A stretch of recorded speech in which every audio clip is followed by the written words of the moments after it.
So as you see here, I already have an iOS app built and ready to test.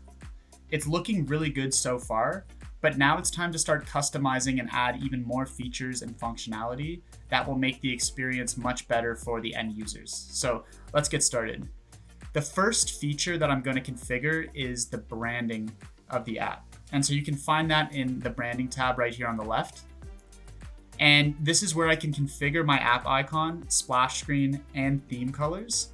And so GoNative allows full customization and white labeling, so I can select images and colors that align with the brand identity of this news app that I'm creating.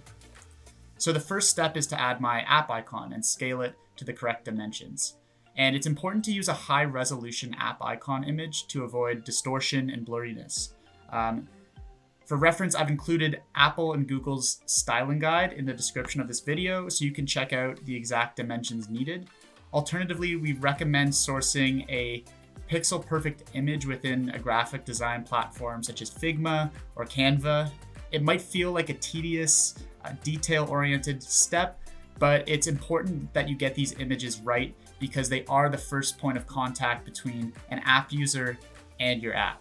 So I've already sourced my app branding images already, and I'm going to add them into the app builder here. So as you see, I'm scaling the app icon to 70%, so it fits within both the iOS and Android app icon. I can also rotate the image here, and I can also drag it around the frame.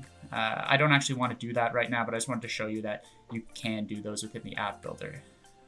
Okay, so we have our app icon set, and the next step is to add a splash screen image.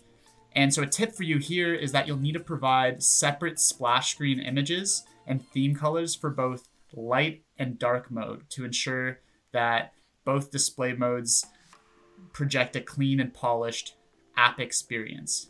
As you see here, I can also select the exact color code I want to use for my app, and that way I can create a custom brand identity that's consistent across my app.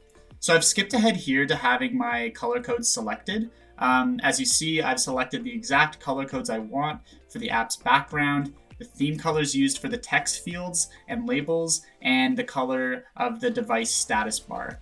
So this will create a fully consistent brand identity within my app.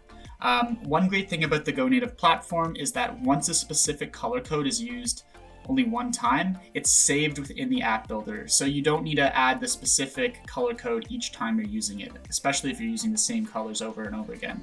And so this is another example of how we make this branding configuration much easier for you within the app builder.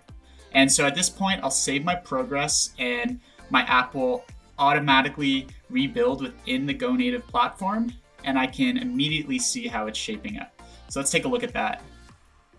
So as you see in the simulator, the app launches with our splash screen. And if I go to the home screen here, I can see the app icon, which is looking fantastic. And it's really providing that home screen presence that we're looking for within our app.